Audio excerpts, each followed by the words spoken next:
Hello, fifth graders. This is your writing video for Monday, May 4th through Friday, May 8th. And so we do have a five-day week. This week is on the calendar. Last I heard, that's what we're supposed to be going off of. So there's news about that in other videos as well.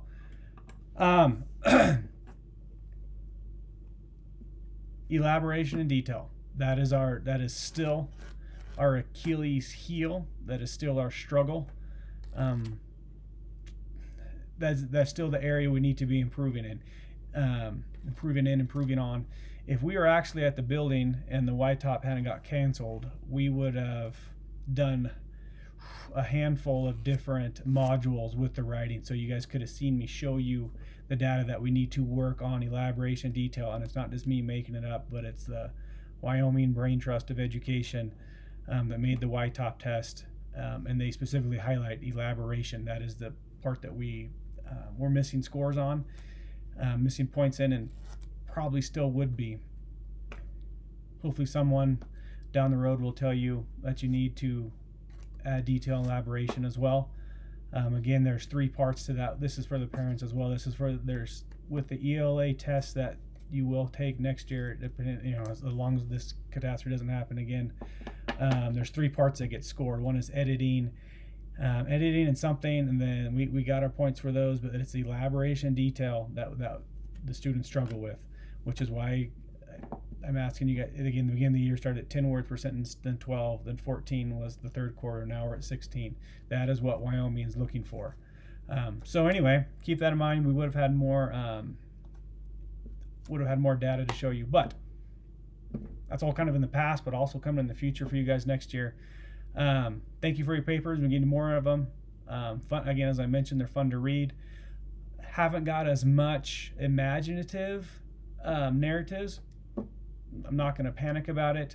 The reason I'm mentioning that, though, is if we're in class, you would be able to, I would have asked a student to share. The imaginative narratives can be fun. Again, it's a chance for you to be imaginative and creative, and it's fictional, and so you can make up your own story, but it wants to be in a story.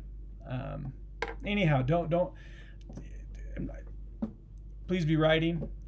Continue to be developing your stories, but I do strongly encourage you to at least take a chance of writing an imaginative narrative, because I think you'd find it entertaining, especially if you do your pre-write with it. Think about what you want to write about. I think most of you guys did a sport this year, and I know you guys missed out on track, and I think most of you were going to do track, but you could do a sports imaginative narrative about track, and not saying this won't happen, so maybe it could almost be prophetic, but you're going to the Olympics, and that could be, at this point in time, because you're not old enough to be in the Olympics, an imaginative story about your ability to do the long jump, triple jump, 100-meter dash, or the mile, or relay. You're on an amazing relay team with different students. Try to use fake student names. That'd probably be a topic in class, because sometimes we think we're being funny in our stories, and you put somebody's name in there that's actually there, and then they don't think it's as funny. That hasn't happened in the imaginative narrative that I got. But anyway, I do strongly encourage you to give it a try, give it a whirl, have fun with it, and enjoy it. But please, if you're going to panic about that not right, please, and you have other personal narratives right, that's fine. But we've got about 4 weeks left, so give one a try at some point in time. Be thinking through it, or don't. But I do want to encourage you to do that. So anyway, congratulations. It's May. If you watched the announcements and the reading, sorry that you saw this.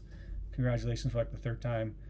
I'll probably say it again in their math one as well. But congratulations. You are in the home stretch of moving hallways and heading down the road there. So anyhow, parents, that's for you too. Hope that sits well with you. Anyway, have a good week. Write well, making progress on your papers, and working through the writing process. It's not meant to be perfect, the very first draft. Anywho, take care, and I'll be typing with you throughout the week. Bye.